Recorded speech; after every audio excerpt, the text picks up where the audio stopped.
갈라디아서 4장 4절에서 7절 말씀입니다.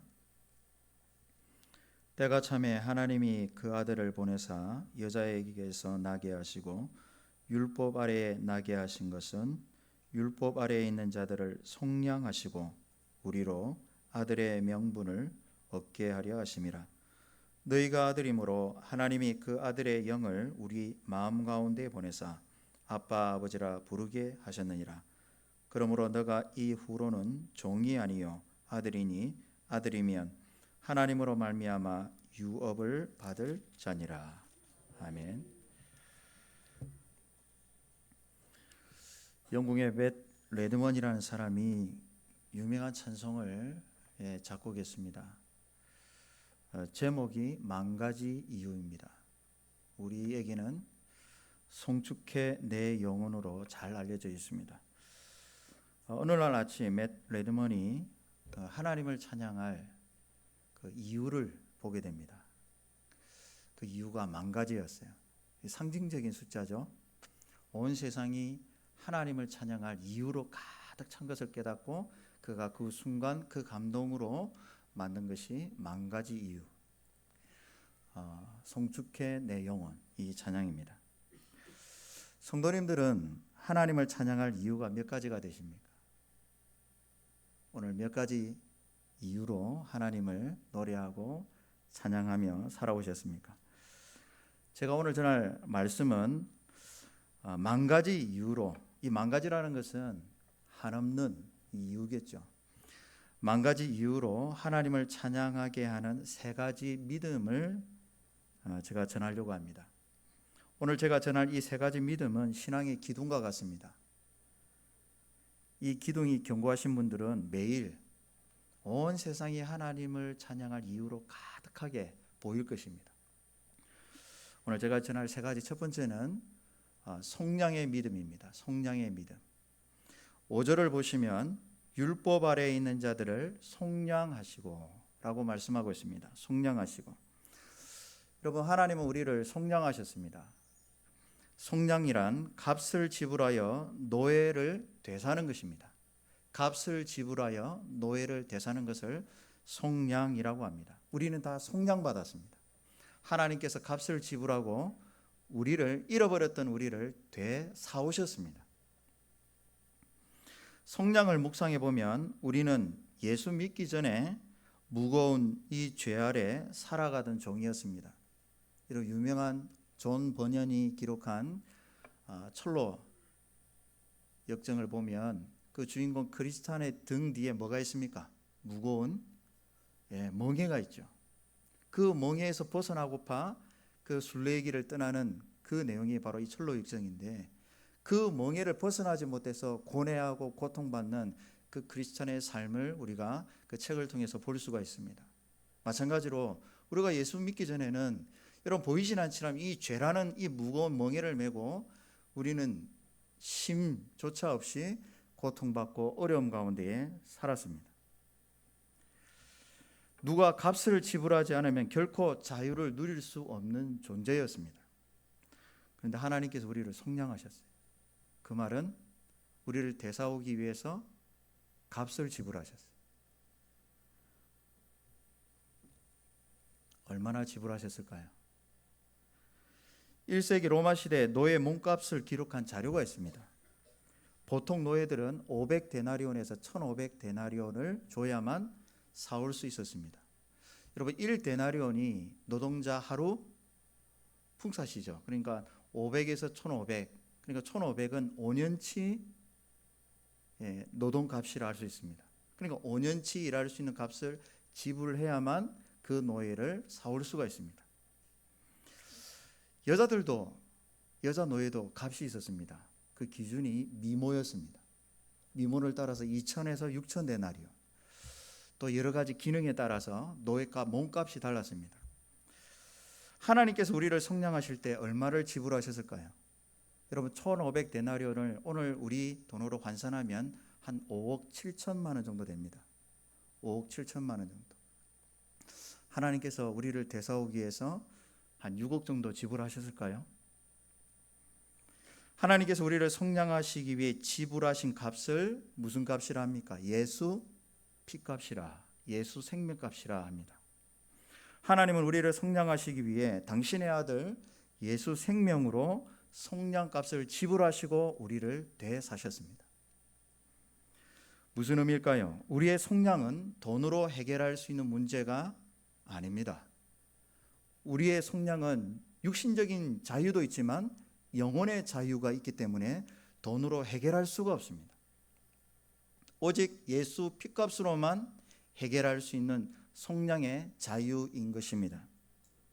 그런데 사람들은 돈이 나를 속량할 수 있다라고 생각합니다. 심지어 교회 안에서도 돈이 우리를 자유케 할 수 있다. 물론 자유를 줍니다. 요즘 유행하는 말이 있습니다. 경제적 자유라는 표현이 있습니다. 우리 젊은이들이 많이 듣고 많이 그렇게 살려고 노력도 합니다. 사람들은 경제적 자유가 영혼의 자유도 줄 수 있다고 생각하는 것 같습니다. 그래서 투자 공부도 하고요, 고정적인 수입을 창출하기 위해 많은 노력들을 합니다. 돈으로 영혼의 자유를 살 수 있다고 생각한 사람들이 많이 있지만 성경에도 있었습니다. 고린도전서 사도행전 8장에 보면 시몬이라는 사람이 있습니다. 이 사람은 성령을 돈으로도 살 수 있다라고 생각한 사람이에요. 사도행전 8장 18절에 보면 시몬은 사도들이 손을 얹자 성령이 내려오시는 것을 보고 사도들에게 돈을 주며 이렇게 말합니다. 이런 권능을 내게도 주셔서 내가 손을 얹는 사람도 성령을 받을 수 있게 해 주십시오. 베드로가 이 말을 듣고 이렇게 말합니다. 그대가 하나님의 선물, 이 카리스라고 하는데 은혜입니다. 거저 주시는 것을, 하나님이 거저 주시는 이 선물을 돈으로 살 수 있다고 생각했으니 경제적 자유가 내 영혼의 자유를 줄 수 있다고 생각했으니, 내 영혼의 자유를 주는 성령을 돈으로 살 수 있다고 생각했으니 그대는 돈과 함께 망할 것이요. 이렇게. 돈 싫어하는 사람 없습니다. 저도 돈 좋아합니다. 근데 돈만을 쫓다가는 망하는 사람들이 얼마나 많습니까? 하나님은 돈이 아니라 예수 피값으로, 예수 생명값으로 우리를 속량하셨습니다. 우리를 예수 안에서 예수의 피값으로 속량하신 이 하나님의 은혜를 굳게 붙드시길 주님의 이름으로 축복합니다. 둘째, 아들의 믿음입니다. 첫 번째는 속량의 믿음이고 이 기둥이 정말 중요합니다. 두 번째는 아들의 믿음입니다. 자, 5절 다시 한번 보시면, 5절 하반절을 보시면 율법 아래에 있는 자들을 속량하시고 우리로 아들의 명분을 얻게 하려 하심이라. 하나님의 은혜는 속량으로 끝나지 않습니다. 이제 죄에서 자유케 되었어. 그 자유로 끝나지 않습니다. 속량받은 우리의 신분이 종에서 무엇으로 변화됩니까? 아들로 변화됩니다. 무슨 뜻입니까? 속량받은 사람은 이제 하나님의 아들로 부르심을 받았고 하나님의 자녀로 살아야 합니다. 종이 아닙니다. 신분이 변화되었습니다. 노예가 아닙니다. 아들이 되었습니다. 속량받았는데 여전히 불구대천, 하늘 아래 같이 살 수 없는 세 가지가 있는데 마귀와 세상과 육신의 정욕입니다. 이 불구대천, 이 원수들과 같이 살아간다면 하나님의 이 속량값을 여러분 모욕하는 것과 같습니다. 속량받은 것으로 만족하면 만족할 수 없습니다. 죄에서 자유를 얻은 것으로 만족하면 안 됩니다. 출애굽 백성들이 애굽에서 이제 우리 구원받았어, 이제 우리는 애굽에서 탈출해서 이제 우리는 자유야 라고 하나님께서 내버려 두지 않았습니다. 시내산에서 1년 동안 천막을 치며 살았는데 광야에 나가기 전에 뭘 준비했습니까? 성막을 준비하고 제사장 직분을 세웠습니다. 그러니까 제사장, 왕 같은 제사장으로, 여러분 구약 시대에 여러분 아담, 노아, 모세, 다윗, 이 모든 사람들은 하나님의 아들이었어요. 제사장들도 하나님의 아들이었어요. 하나님의 아들로 살아갈 준비를 한 게 성막과 제사장이었습니다. 여러분, 속량받은 것으로 나 이제 예수 믿고 자유케 되어서 이것으로 만족하면 안 됩니다. 내 신분이 하나님의 아들이 되었다는 것, 자녀가 되었다는 것을 우리가 이것을 기억해야 합니다. 하나님께서 우리를 속량하신 것은 우리를 아들로 삼아주시기 위함입니다. 단순히 자유롭게 살아라고 속량하신 것이 아닙니다. 엄밀히 표현하면 하나님은 우리를 예수 안에서 양자로 부르셨습니다. 양자로 부르셨어요. 하나님의 아들은 한 분밖에 안 계시죠. 누구십니까? 예수님. 그래서 우리 예수님을 독생자라고 합니다. 엄밀히 말하면 우리는 예수 안에서 하나님의 양자입니다. 그래서 우리 예수님이 이렇게 표현할 수 있습니다. 나의 형님이고 나의 오빠입니다.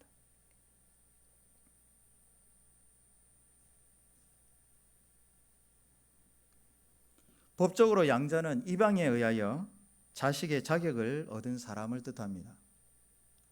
근데 여러분, 친자든 양자든 법적으로 동일한 자격을 갖습니다. 양자를 서자쯤으로 생각해서는 안 됩니다. 우리가 속량받았는데 내가 설마 주님과 같은 권세를 가졌을까? 서자쯤으로 생각해서는 안 된다는 것입니다. 하나님께서 우리를 속량하셔서 양자로 삼았다는 것은 예수 안에서 우리가 아들의 권세, 아들의 지위를 얻었다는 것입니다. 여러분, 이 지위가 무엇일까요? 여러분, 우리가 모두가 암송하는 말씀, 요한복음 1장 12절, 영접하는 자 그 이름을 믿는 자들에게는 하나님의 자녀가 되는 권세를 주셨으니, 이 권세가 있어요. 속량받은 것으로 나 이제 자유케 되어서 라가 아니라 그 이상의 뭔가를 보셔야 돼요. 이제 내가 하나님의 양자가 되어서, 아들이 되어서 내가 뭔가 특권과 권세를 부여받은 하나님의 아들이 되었다라는 거예요. 여러분, 속량 받으셨습니까? 그렇다면 우리가 예수 안에서 하나님의 양자 되었다는 것을 굳게 믿으시길 주님의 이름으로 축복합니다. 속량받은 것으로 만족하시면 안 됩니다. 속량보다 더 높은 은혜가 있어요. 하나님의 은혜는 속량으로 끝나지 않습니다. 그 속량보다 더 높은 은혜를 바라보아야 합니다. 속량을 통해 얻은 나의 신분, 하나님의 양자된 신분, 그 특권과 권세를 우리가 보아야 할 것입니다. 나를 예수 피값으로 속량하셔서 하나님의 양자, 아들로 삼아주신 하나님의 은혜를 굳게 붙드시길 주님의 이름으로 축복합니다. 그렇다면 양자의 삶은 무엇일까요? 하나님께서 나를 속량하시고 나를 양자로, 아들로 불러주셨는데 그 특권이 무엇일까요?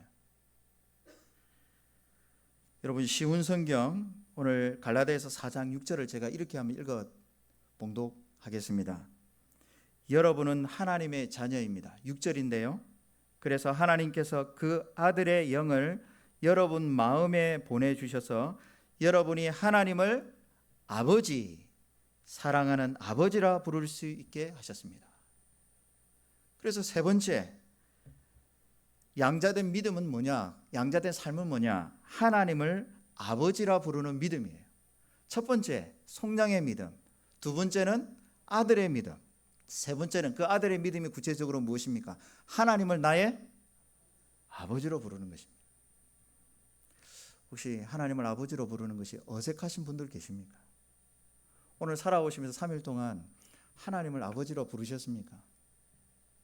아버지, 저 훈이 왔습니다. 아버지, 저 재진이 왔습니다. 조재신 목사님 저희 동기인데요. 우리 성도님 중에 아버지, 저 훈이 왔습니다. 이렇게 기도를 시작하신 분들이 계시더라고요. 아버지, 저 순자 왔습니다. 아버지, 저 동필이 왔습니다.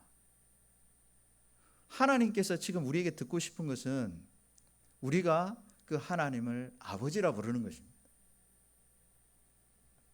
오늘 이 밤에 기도하실 때에 하나님께서 가장 듣고 싶은 건 뭐냐? 그 하나님을 아버지라고 부르는 기도자입니다. 여러분, 이것을 아들의 믿음, 양자된 믿음이라고 하는 것입니다. 양자된 특권은 하나님을 아버지, 사랑하는 아버지라 부르는 특권인 것입니다. 이게 특권입니다. 내가 이제 하나님을 아버지라 부를 수 있는 특권을 가진 하나님의 자녀가 되었다라는 것. 특권 중에 특권은 이제 하나님을 아버지라 부르는 거예요. 여러분, 아버지는요, 자녀들이 굶도록 내버려 두지 않습니다. 광야에서 그 그 백성들이 고난받을 때 매일 아침 저녁으로 일용할 양식을 줬어요. 만나와 메추라기로. 하루에 굶지 않도록 하나님께서 내가 아버지다 라고 보여주신 게 만나와 메추라기였어요. 우리 하나님은 일용할 양식은 주시지 않지만 하루에 일용할 양식은 반드시 주시고 우리가 이 땅에서 굶주리지 않도록 살아가도록 보살펴 주시는 분이 바로 우리 하나님이시고 그 하나님은 우리의 아버지 되십니다. 예수께서 제자들에게 주기도문을 가르치실 때 제일 첫 번째로 가르치신 기도가 무엇입니까? 너희는 이렇게 기도하라. 하늘에 계신 우리 아버지요. 여러분, 우리 예수님께서 십자가에 못 박혀 죽으실 때 그 죄 명이 무엇입니까? 신성모독죄였어요. 하나님을 나의 아버지라 부른 것 때문에 유대인들이 분노하여 그 예수님을 십자가에 못 박았어요. 그 하나님을 아버지라 부르는 것이 정말 위험한 일이었습니다. 그러나 하나님은, 오늘도 예수님은 그 하나님을 아버지라 부를 때에 하늘의 복이 임하게 될 줄 믿고 너희들도 나와 같이 하늘에 계신 우리 아버지여라고 부르며 기도하라고 주기도문을 가르쳐 주셨어요. 하나님께서 오늘 이 시간 하나님이 찾으시는 예배자는 그 하나님을 아버지라 부르며 찬양하며 기도하는 예배자입니다. 여러분들은 자녀들을 양육하시면서 언제 제일 크게 감동받으셨습니까? 유튜브를 볼 때 가장 감동받는 순간이 바로 그 어린 아기들이 말을 뗄 때입니다. 그 말을 뗄 때에 아빠라고 말할 때에 그 부모들이 너무나도 기뻐가지고 그 기쁜 모습들을 볼 수가 있습니다. 저도 마찬가지입니다. 아무 말 못하는 옹알이하던 그 아들이 아빠라고 할 때 참 마음이 기뻤습니다. 우리 하나님께서 하나님을 아버지라 부르지 못하고 죄의 종노릇하는 그런 우리를 예수 안에서 속량하시고 속량에서 멈추지 아니하시고 우리에게 아들의 믿음을 주셔서 이제 그 아들의 특권으로 믿음으로 하나님을 아버지라 부르며 살아라 라고 우리를 교회로 부르신 거예요. 교회가 됐다는 것은 하나님의 아들입니다. 자녀입니다. 이 특권을 여러분 기도의 자리, 이 자리에만 여러분 누리지 마시고 세상에 나가서 직장에서 가정에서 하나님을 아버지라 부르며 그 하나님을 즐거워하시길 주님의 이름으로 축복합니다. 저주받아 마땅한 우리가 속량받은 것도 감사한데 하나님을 아버지라 부르는 것이 가당키나 하겠습니까? 근데 이게 가능한 이유가 있습니다. 생각해 보면 우리는 염치가 없습니다. 어떻게 하나님을 아버지라 부를 수 있겠습니까? 근데 우리가 하나님을 아버지라 부를 수 있는 이유가 우리의 마음으로는, 우리의 정서로는 도저히 염치가 없어서 하나님을 아버지라 부를 수가 없습니다. 근데 하나님께서 우리를 속량하신 다음에 죄 없다 하시고 어렵다 하신 다음에 우리에게 선물을 주셨는데 그 선물이 성령 하나님이십니다. 그 성령 하나님이 아들의 영이래요. 양자의 영이래요. 오늘 말씀에도 나와 있듯이 아들의 영을 주시사 로마서 8장 15절에도 너희는 다시 무서워하는 종의 영을 받지 아니하고 무서워하는 종의 영을 받지 아니하고. 여러분, 예수 믿는 사람은 두려움이 없어야 합니다. 세상 어디에서도 당당해야 합니다.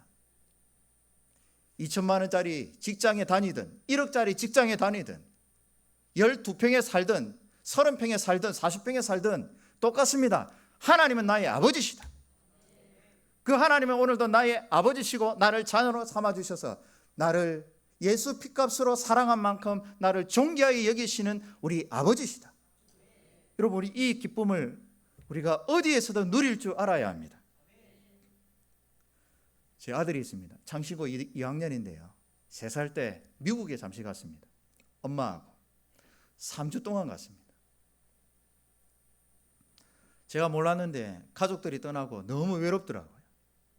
이 말하면 이상하지만 주님으로는 만족 못하는 이상한 공허함이 있더라고요. 그 3주 동안 외롭게 있다가 3주가 지나서 이제 집사람하고 아들이 올 때가 돼서 김해공항에 갔습니다. 이제 집사람 보겠구나, 아들 보겠구나, 아이고 의준아 하고 이제 안아주려고 기다리고 있었어요. 근데 장인 어른의 품에 안긴 의준이가 오고 있는 거예요. 그래서 내가 너무 반가워가지고 의준아 하고 달려갔는데 이 아들이 어떤 반응이었을까요? 저를 보더니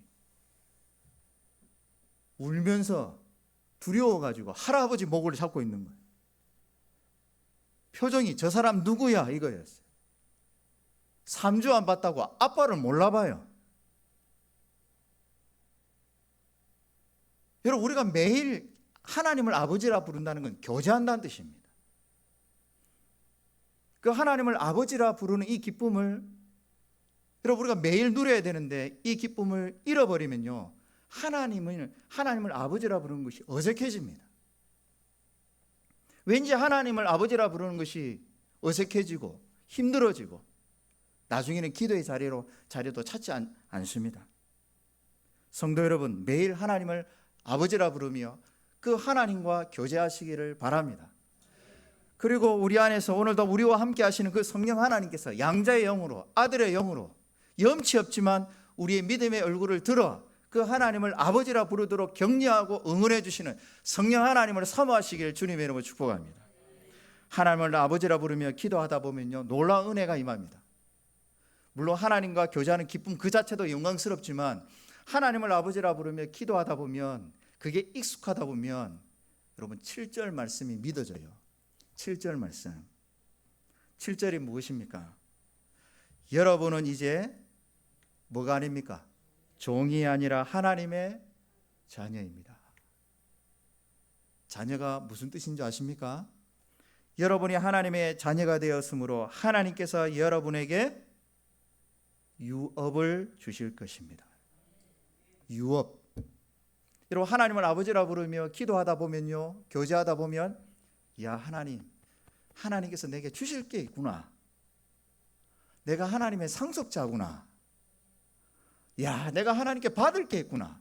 세상에는 내가 받을 게 없지만 주님 오실 그날에 하나님께서 나를 상속자로 부르셔서 나에게 놀라운 유업을, 그 하나님 나라를 나에게 허락해 주시는구나. 내가 하나님의 상속자구나. 이 믿음이 일어납니다. 여러분 매일 하나님을 아버지라 부르는 것은 특권인 것입니다. 여러분 이 불구대천 원수 마귀와 세상과 육신의 정욕이 이 특권을 누리지 못하도록, 하나님이 나의 아버지라는 것을 부르지 못하도록 끊임없이 방해합니다. 아까 우리 찬양 인도하시는 분이, 우리가 하나님을 알면서도 매일 무너지지 않습니까? 그 무너지는 나의 모습을 보고 염치가 없어가지고 하나님을 아버지라 부르지들 못해요. 그게 마귀가 원하는 거예요. 그때 여러분 우리를 위해서 온 피를 흘리신 주님의 그 은혜를 힘입어, 성령의 권능을 힘입어 하나님 앞에 당당히 서는 것입니다. 하나님, 나는 염치 없지만, 자격 없지만 예수께서 나 대신 모든 피를 흘리시고 부활 승천하셨기에 그 예수님의 은혜를 힘입어 성령의 권능을 힘입어 하나님을 아버지라 부릅니다. 그 주님의 은혜 때문에 나는 하나님의 자녀, 하나님의 상속자인 줄 믿습니다. 하나님 나에게 주실 게 있지요. 그 주실 것 때문에 오늘도 내가 하나님 앞에 당당하게 살아갑니다. 오늘 이 수요 기도에 나왔습니다. 그 주실 거 확인하려고 나왔습니다. 아버지 하나님, 나의 상속자 된 이 은혜를 허락하여 주시옵소서. 우리 엘림교회가 이런 세 가지 복을 누리는 은혜가 있기를 바랍니다. 말씀 맺겠습니다. 하나님께서 아들을 보내심으로 우리에게 주신 은혜 세 가지, 믿음 세 가지. 첫 번째는 속량의 믿음, 두 번째는 아들의 믿음, 세 번째는 하나님을 아버지라 부르는 믿음입니다. 이 예수 안에서 속량받아 아들의 믿음으로 하나님을 아버지라 부르게 하신 이 기도의 기쁨, 찬송의 기쁨, 예배의 기쁨을 누리심으로 우리가 받을 그 영원한 유업이 무엇인지를 날마다 기억하시고 상상하시고, 그리고 주일마다 맛보시면서 이 복을 누리시는 저와 여러분들이 다 되시기를 주님의 이름으로 축복합니다. 제가 기도하겠습니다. 아버지 하나님, 감사와 찬양을 드립니다.